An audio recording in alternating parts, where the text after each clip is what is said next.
Hello friends, good morning. ಇವತ್ತು ನಾನು breakfast ಶಾವಿಗೆ ಉಪ್ಪಿಟ್ಟು ಮಾಡ್ತಿದ್ದೀನಿ. ಇಲ್ಲೊಂದು ಪ್ಯಾನಲ್ಲಿ ಒಂದು 2 ಟೇಬಲ್ ಸ್ಪೂನಷ್ಟು ಎಣ್ಣೆ ಹಾಕಿಟ್ಟಿದ್ದೀನಿ. ಇವಾಗ ಸ್ಟವ್ ಆನ್ ಮಾಡಿ ಎಣ್ಣೆ ಕಾಯಲಿ. ಎಣ್ಣೆ ಕಾದ್ಮೇಲೆ ಒಗ್ಗರಣೆ ಸ್ಟಾರ್ಟ್ ಮಾಡೋಣ.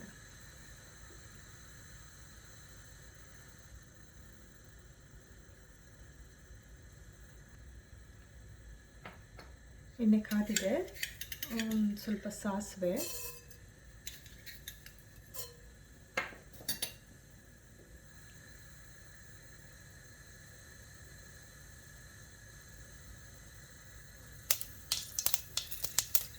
ಇದಕ್ಕೆ ಕಡಲೆಬೇಳೆ, ಕಡಲೆ ಬೀಜ ಹಾಕಿ ಕೈಯಾಡಿಸ್ಬೇಕು 1 ನಿಮಿಷ.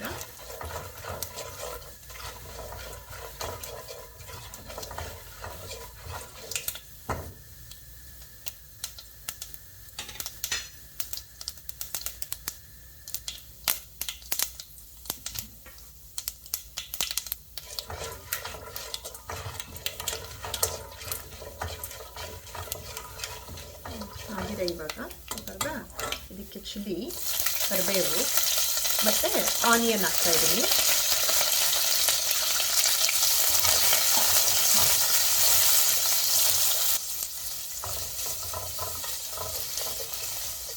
ಈ ಚಿಲ್ಲಿ, ಕರಿಬೇವು ಮತ್ತು ಆನಿಯನ್ ಎಲ್ಲ ಸ್ವಲ್ಪ ಬೆಂದ ಮೇಲೆ ತರಕಾರಿ ಹಾಕೋಣ.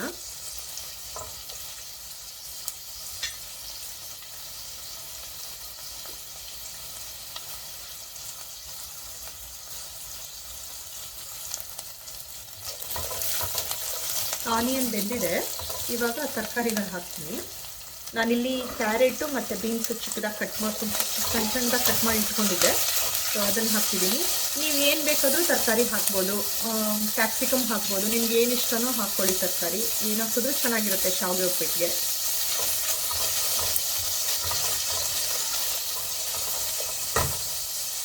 ತರಕಾರಿನ ಇಲ್ಲಿ ಒಗ್ಗರಣೆಯಲ್ಲೇ ನಾನು ಒಂದು 2 ಮಿನಿಟ್ಸ್ ಬೇಯಿಸಿದ್ದೀನಿ. ಇವಾಗ ಸಾಲ್ಟ್ ಹಾಕಿ ಅರಿಶಿನ ಹಾಕೋಣ.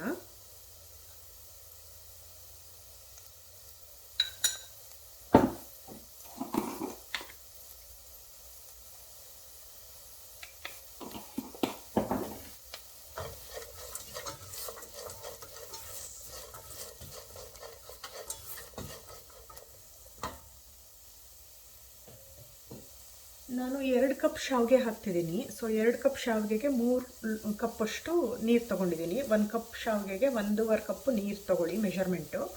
ತರಕಾರಿ ಹಾಕ್ತಿರೋದ್ರಿಂದ ಸ್ವಲ್ಪ ನೀರು ಜಾಸ್ತಿ. ತರಕಾರಿ ಹಾಕಿಲ್ಲ ಅಂದರೆ ನೀವು ಜಸ್ಟ್ ಈರುಳ್ಳಿ ಮೆಣಸಿನ್ಕಾಯಿ ಒಗ್ಗರಣೆಲೇ ಶಾವಿಗೆ ಉಪ್ಪಿಟ್ಟು ಮಾಡೋದಾದರೆ 1 ಕಪ್ ಶಾವಿಗೆಗೆ 1.25 ಕಪ್ ಅಷ್ಟು ನೀರು ಸಾಕಾಗತ್ತೆ.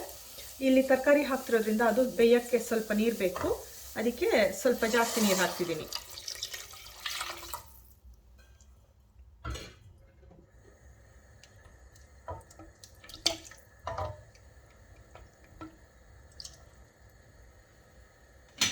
ಇದನ್ನು ಮುಚ್ಚಿ ಸ್ವಲ್ಪ ಒಂದು 5 ಮಿನಿಟ್ಸ್ 7 ಮಿನಿಟ್ಸ್ ಬೇಯಿಸೋಣ.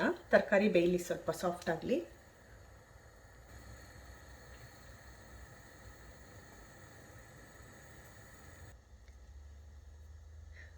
ಇವಾಗ ಆಯಿತು, 3-4 ಮಿನಿಟ್ಸ್ ಮೇಲಾಯಿತು. ತರಕಾರಿ ಬೆಂದಿಗೆ ಒಂದ್ಸಲ ನೋಡೋಣ.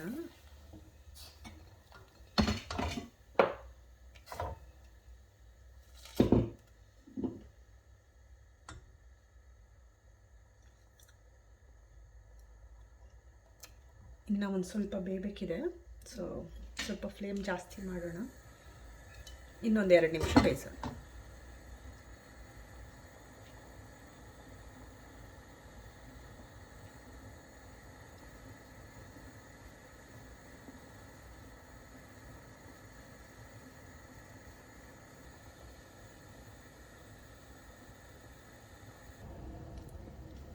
ತರಕಾರಿ ಬೆಂದಿದೆಯಾ ನೋಡೋಣ.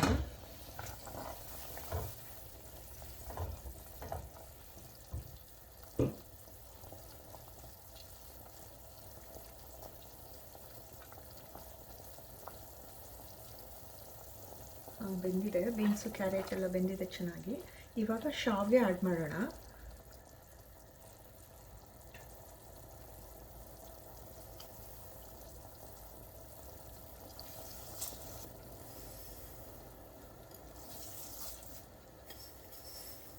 ನನ್ನ ಹತ್ರ MTR ರೋಸ್ಟೆಡ್ ಶಾವಿಗೆ ಇರೋದು.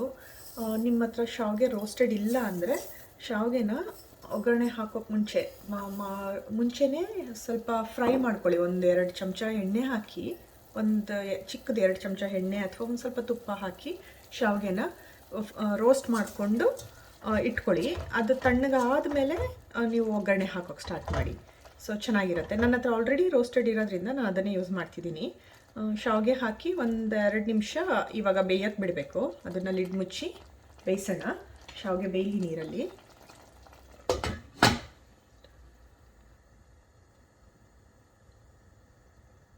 ಬೆಂದಿದೆಯಾ ನೋಡೋಣ ಶಾವಿಗೆ. ಆಲ್ಮೋಸ್ಟ್ ಆಗಿದೆ. ಇನ್ನೊಂದು 2 ನಿಮಿಷ ಬೇಯ್ಕೊಳ್ಳಿ, ಸಾಫ್ಟ್ ಆಗುತ್ತೆ. ಇವಾಗ ಇದಕ್ಕೆ ತೆಂಗಿನಕಾಯಿ, ಫ್ರೆಶ್ ತೆಂಗಿನಕಾಯಿ ತುರಿ ಇದೆ ನನ್ನ ಹತ್ರ, ಅದನ್ನು ಹಾಕ್ತಿದ್ದೀನಿ. ನಿಮ್ಮ ಹತ್ರ ಫ್ರೋಝನ್ ಇದ್ದರೆ ಫ್ರೋಝನು ಚೆನ್ನಾಗಿರುತ್ತೆ. ಆಮೇಲೆ ಕೊತ್ತಂಬರಿ ಸೊಪ್ಪು, ಸಣ್ಣ ಕಟ್ ಮಾಡಿರೋಂಥ ಕೊತ್ತಂಬರಿ ಸೊಪ್ಪು ಹಾಕಿ ಕೈ ಆಡಿಸಿ ಇನ್ನು 1 ನಿಮಿಷದಷ್ಟು ಬಿಡಿ. ಇನ್ನೊಂದು ಸ್ವಲ್ಪ ಸಾಫ್ಟಾಗಿ ಚೆನ್ನಾಗಿ ಬೇಯ್ಕೊಳ್ಳುತ್ತೆ.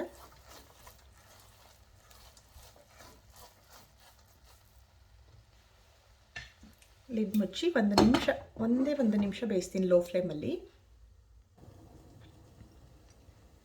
ಆಗಿದೆ ಶಾವಿಗೆ, ಚೆಕ್ ಮಾಡೋಣ.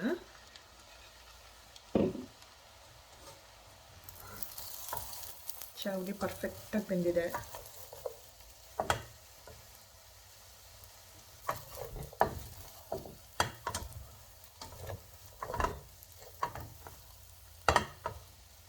ಇವಾಗ ಬೇಕಂದರೆ, ನನಗಿಷ್ಟ ಸೊ ನಾನು ಹಾಕ್ತಿದ್ದೀನಿ, ಬೇಕಂದರೆ ಸ್ವಲ್ಪ ಲೆಮನ್ ಜ್ಯೂಸ್ ಹಾಕ್ಕೋಬೋದು.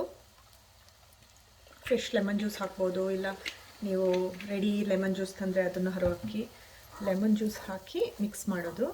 ಈಗ ನೀವು ಬೇಕನ್ನೋರು, ಗೋಡಂಬಿ ಬೇಕನ್ನೋರು ಸ್ವಲ್ಪ ಗೋಡಂಬಿನ ಇವಾಗ ಹುರಿದು ಹಾಕ್ಕೊಂಡ್ರೆ ತುಂಬ ಚೆನ್ನಾಗಿರುತ್ತೆ. ಹುರಿದಿರೋ ಗೋಡಂಬಿ ಹುರಿದು ಎತ್ತಿಟ್ಕೊಂಡು ಇವಾಗ ಲಾಸ್ಟಲ್ಲಿ ಆ್ಯಡ್ ಮಾಡಿದ್ರೆ ತುಂಬ ಚೆನ್ನಾಗಿರುತ್ತೆ. ಒಗ್ಗರಣೆಗೆ ಕೆಲವರು ಆ್ಯಡ್ ಮಾಡ್ತಾರೆ, ಬಟ್ ಅದು ಸಾಫ್ಟ್ ಆಗಿಬಿಡುತ್ತೆ. ಸೊ ಕ್ರಿಸ್ಪಿಯಾಗಿರೋ ಗೋಡಂಬಿ ಚೆನ್ನಾಗಿರುತ್ತೆ ಶಾವಿಗೆ ಉಪ್ಪಿಟ್ಟಲ್ಲಿ. ಸೊ ಎಂಡಲ್ಲಿ ಆ್ಯಡ್ ಮಾಡೋದ್ರಿಂದ ಅದು ಕ್ರಿಸ್ಪಿನೆಸ್ ಹಾಗೆ ಇರುತ್ತೆ, ಟೇಸ್ಟ್ ಚೆನ್ನಾಗಿರುತ್ತೆ ತಿನ್ನೋವಾಗ.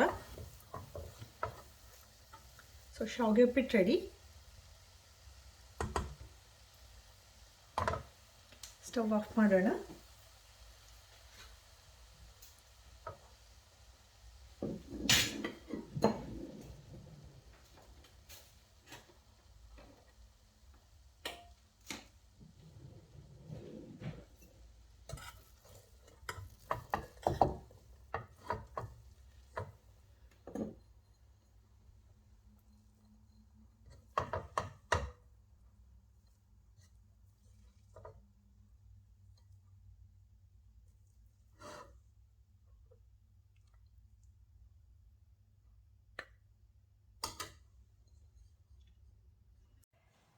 ಶಾವಿಗೆ ಉಪ್ಪಿಟ್ಟು ರೆಡಿಯಾಗಿದೆ. ತುಂಬ ಚೆನ್ನಾಗಿರುತ್ತೆ, ನೀವು ಮಾಡಿ ನೋಡಿ. ನನ್ನ ಚಾನಲ್ನ ಲೈಕ್ ಮಾಡಿ, ನಿಮ್ಮ ಫ್ಯಾಮಿಲಿ ಫ್ರೆಂಡ್ಸ್ ಜೊತೆಗೆ ಶೇರ್ ಮಾಡಿ, ಸಬ್ಸ್ಕ್ರೈಬ್ ಮಾಡಿ. Thank you so much.